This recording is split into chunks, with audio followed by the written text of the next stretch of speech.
So today's class we are going to see on measures of central tendency. So basically whenever we have data, so always what will be the typical value of each of the features that is comes in the question. Okay, so basically the measures of central tendency is that we need to understand the closeness of the data with respect to the mean, median and mode.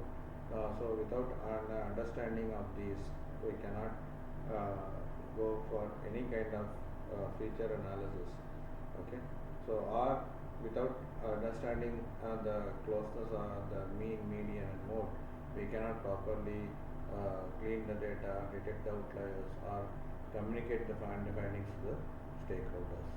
So basically, the measures of central tendency tells that by the single value to describe a data set or the features within it. So for example, if we have 10 students marks, we say that what one value bears. So it is an average. So we call it as a data summarization. So condense the thousands of values into one meaningful for quick understanding. So it also helps us in comparison of the two sets of people. So for any kind of machine learning algorithm, mean is a baseline prediction for the linear regression also. So basically, the first in the central tendency, measures of central tendency is arithmetic mean. So it is for sum or total of all values by the total number of values. So we can use the mean when the data is numerical and not heavily skewed, or there is no extreme outliers. So basically, as we have seen earlier, that the mean is affected by outliers. We should ensure that the data does not have any outliers. So median is that it takes the middle value when the data is sorted and splits the data into two equal parts. Okay. If n is odd, we will take n plus 1 by 2, or when n is even, we sum the n by 2 and n by 2 plus 1 and take the average. So where the interpretation is that when the data is skewed or has significant error, or so the median does not get affected by outliers. So as it takes only the positional value but not the outliers, so it is robust to statistic and compared to the mean. The mode is tells about how frequently it appears in the data set. So either it can be unimodal or bimodal or multimodal also. So it is only the measure of central tendency applicable to the categorical data. Okay. So how frequently it appears in the data set. Okay. So we require basically it refers to the most common value, and sometimes we can also use some kind of the weighted mean. So basically when the marks are scored and when we want to analyze the student's score, we use the weighted credit point average. So it is basically a weighted mean. So we assign that for each of the level we assign a weight, so that we will get a comparison. Okay. So when can we use mean, median, mode? This table summarizes this one. So best for mean is best for symmetric data, and when the data is not susceptible to any kind of outliers, then we can go with the mean. If there are outliers and skewed, then we can go with the median, or when it is categorical, we go with the mode. Similarly, in association with the measures of central tendency, we also have measures of dispersion, or how the data is spread across. Okay, where we can apply some kind of data clustering techniques, so that we can have how discuss on how far these clusters are closed enough or highly spread. Uh, okay. So for which we have the measure called as range. So range is refers to the maximum minus minimum within the data.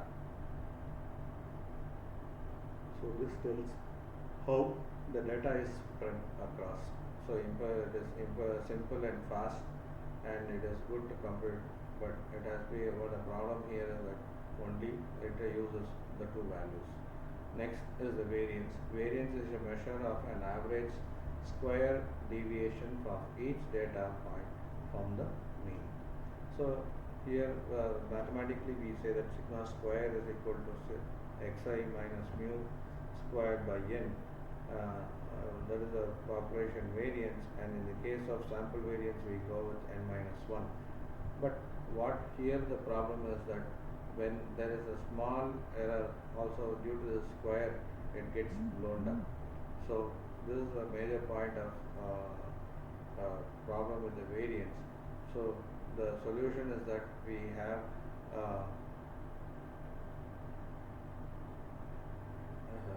we go with the standard deviation, so which is the square root of the variance, so that whatever the square is being made, the square root cancels off, and it gives us the proper value.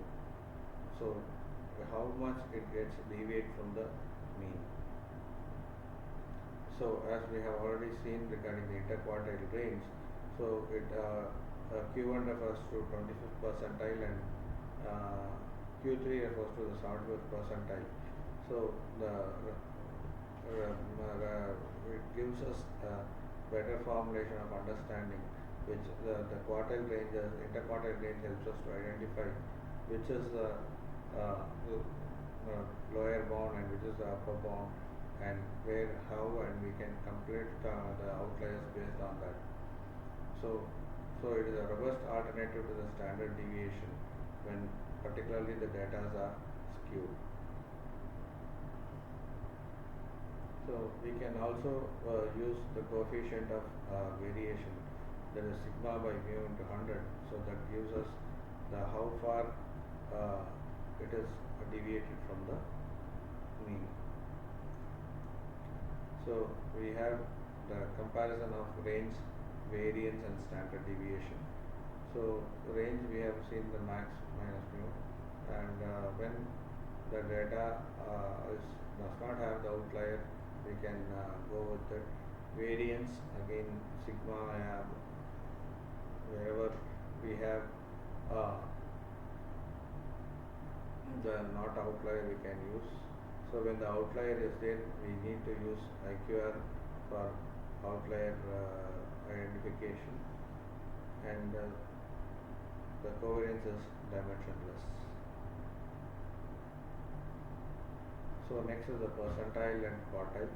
So percentiles are most important operation in data science. So it easily cancels out the outlier prediction. So it is helpful for easily identifying how many number of persons below each category. So quantile is the value that divides the probability distribution into equal sized interval.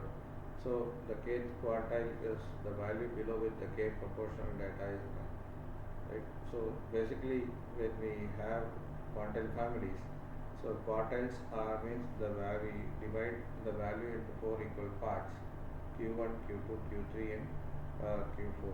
So Q1 refers to the first 25, Q2 represents 50% and Q3 is 75 and the rest. Okay, so deciles separates the data into 10 parts and percentile into 100 equal parts.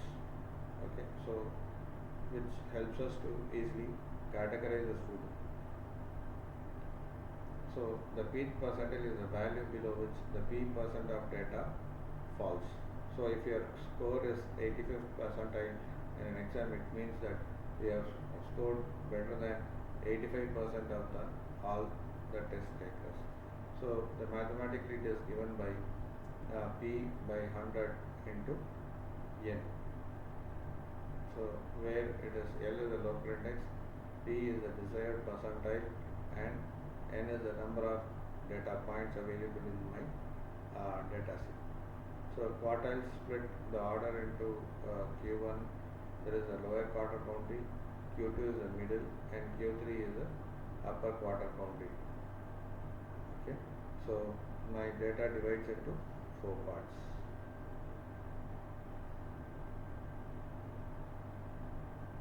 So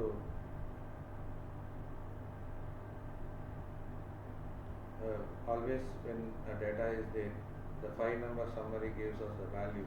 So minimum, Q1, Q2, Q3 and the maximum.